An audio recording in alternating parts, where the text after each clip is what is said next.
Imaginez essayer de trouver quelqu'un à aimer alors qu'une seule mauvaise nuit de sommeil pouvait signifier la mort au lever du jour. Cela semble exagéré, mais pendant la majeure partie de l'histoire humaine, trouver un partenaire n'était pas une question de bonheur, de romance ou de compatibilité. C'était une question de survie. Aujourd'hui, certaines personnes passent des heures à faire défiler des profils sur l'écran de leur téléphone, évaluant des visages en quelques secondes. Mais avant les applications? Avant l'argent? Avant la célébrité, les voitures, les réseaux sociaux et tous les symboles modernes de statut social? Comment vos ancêtres trouvaient-ils des partenaires dans un monde où presque tout était difficile?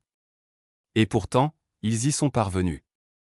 Non seulement ils ont trouvé des partenaires, mais ils ont aussi fondé des familles, créé des communautés et donné naissance à chacun d'entre nous. Mais ce qu'il y a de plus étrange, c'est que de nombreux comportements que nous utilisons aujourd'hui pour attirer quelqu'un ont peut-être commencé des milliers d'années avant même que le concept de rencontre amoureuse n'existe. Pour comprendre comment cela s'est produit, vous devez imaginer un monde complètement différent. Il y a des dizaines de milliers d'années, il n'existait ni ville, ni école, ni emploi, ni rendez-vous organisés. De petits groupes d'êtres humains erraient à travers des paysages immenses et imprévisibles. Le froid pouvait tuer. La faim pouvait tuer. Les prédateurs pouvaient tuer. Même une simple infection pouvait être fatale. Dans cet environnement, personne ne survivait longtemps seul. Si vous aimez découvrir les histoires cachées derrière le comportement humain et les mystères de l'évolution, pensez à vous abonner. Certaines des réponses les plus fascinantes sur ce que nous sommes se cachent dans le passé. Imaginez maintenant un feu de camp allumé à la fin de la journée. Tout le groupe est réuni. Des enfants jouent près des flammes.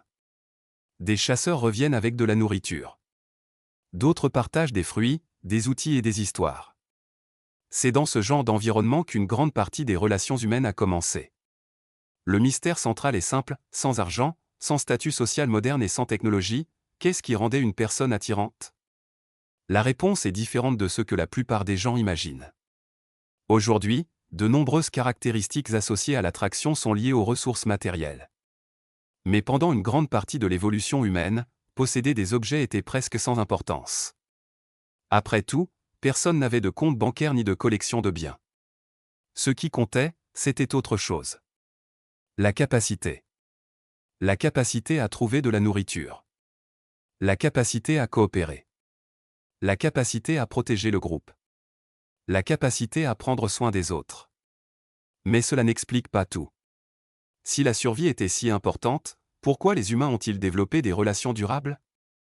Pourquoi ne fonctionnaient-ils pas simplement comme beaucoup d'autres animaux, en s'accouplant puis en poursuivant leur chemin? Et c'est là que quelque chose d'inattendu s'est produit. Au cours de l'évolution, les bébés humains sont nés de plus en plus dépendants. Un enfant humain met des années à développer les compétences les plus élémentaires. Comparé à de nombreuses espèces, il est incroyablement fragile. Cela a créé une pression unique. Élever un enfant seul était extrêmement difficile. Les individus qui formaient des liens plus stables augmentaient les chances de survie de leurs enfants. Et les enfants qui survivaient transmettaient les gènes de leurs parents. Peu à peu, génération après génération, la sélection naturelle a favorisé quelque chose d'inhabituel: la capacité de créer des liens émotionnels profonds. L'amour peut sembler être un sentiment purement romantique, mais une partie de son origine pourrait être une solution biologique à un problème de survie. Ce qui rend cela encore plus étrange, c'est que des signes d'un phénomène similaire apparaissent chez d'autres espèces. Les loups, certains oiseaux et certains primates forment également des liens durables. Mais les humains ont porté cela à un tout autre niveau. Nous ne créons pas seulement des liens. Nous racontons des histoires à leur sujet. Nous écrivons des poèmes. Nous construisons des cultures entières autour d'eux. Et ce détail semble insignifiant, mais il a tout changé. Parce que lorsque les relations ont commencé à impliquer la confiance, la coopération et la réputation, des caractéristiques invisibles ont commencé à compter autant que les caractéristiques physiques. Une personne généreuse pouvait être plus valorisée qu'une personne simplement forte. Une personne digne de confiance pouvait être préférée à quelqu'un d'impressionnant physiquement. Des chercheurs étudiant des sociétés traditionnelles de chasseurs-cueilleurs ont observé quelque chose d'intéressant. Dans de nombreux groupes, les individus connus pour partager leurs ressources et coopérer étaient souvent considérés comme des partenaires désirables. Cela change complètement l'image populaire du passé. Beaucoup de gens imaginent un monde dominé uniquement par la force brute. Pourtant, les preuves suggèrent quelque chose de bien plus complexe. Les humains ont survécu parce qu'ils ont appris à vivre ensemble. Et cela incluait le choix des partenaires. Mais il y avait un problème. À mesure que les groupes grandissaient, de nouvelles formes de compétition apparaissaient. Les individus commencèrent à démontrer leurs compétences, leur intelligence, leur créativité et leur leadership. En d'autres termes, le statut n'a jamais disparu. Il a simplement pris une autre forme. Aujourd'hui, quelqu'un peut exhiber une voiture de luxe. Il y a des milliers d'années, quelqu'un pouvait mettre en avant ses talents de chasseur, sa connaissance des plantes médicinales ou sa capacité à résoudre les conflits au sein du groupe. Le mécanisme a changé. Le cerveau, beaucoup moins. Et c'est ici que le passé commence à réapparaître dans la vie moderne. Pensez au nombre de fois où vous avez essayé de faire bonne impression. Peut-être en choisissant une tenue particulière. Peut-être en racontant une histoire intéressante. Peut-être en mettant en avant une réussite.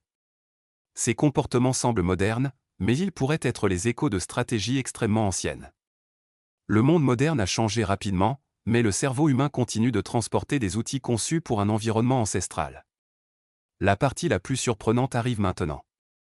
Les mêmes adaptations qui ont aidé nos ancêtres à former des relations ont également créé certains des problèmes émotionnels les plus courants de notre époque. Parce qu'un cerveau programmé pour rechercher l'acceptation sociale souffre lorsqu'il se sent rejeté. Un cerveau conçu pour créer des liens profonds souffre lorsqu'il perd quelqu'un d'important. Un cerveau construit pour vivre dans de petits groupes peut se sentir perdu dans un monde de millions de personnes. Autrefois, être rejeté par sa tribu pouvait signifier perdre sa protection, sa nourriture et son soutien. Aujourd'hui, un message ignoré ou une relation qui se termine peut activer des systèmes émotionnels extrêmement anciens. La douleur est différente. Mais les mécanismes restent étonnamment similaires. Ce qui ressemble aujourd'hui à un simple manque de confiance en soi peut avoir des racines profondes dans l'histoire de la survie humaine. Ce qui ressemble aujourd'hui à un simple besoin d'affection peut être le résultat de millions d'années de dépendance sociale. Et cela révèle quelque chose d'important. Nous pensons souvent être des êtres totalement rationnels prenant des décisions modernes. Pourtant, derrière chacun de nos choix se cache un cerveau ancien essayant de résoudre des problèmes qui n'existent plus sous la même forme. Nous recherchons la connexion parce que nos ancêtres en avaient besoin. Nous recherchons l'appartenance parce qu'être seul était autrefois extrêmement dangereux. Nous recherchons l'amour parce que les relations ont aidé des générations entières à survivre. Au fond, l'histoire des relations humaines n'est pas une histoire de fleurs, d'applications ou de messages. C'est une histoire de coopération. C'est une histoire de confiance. C'est l'histoire de deux personnes trouvant de la sécurité l'une auprès de l'autre dans un monde incertain. La prochaine fois que vous verrez quelqu'un sourire à une autre personne, envoyer un message ou trouver le courage de montrer son intérêt, souvenez-vous que vous êtes peut-être en train d'observer quelque chose de bien plus ancien qu'il n'y paraît.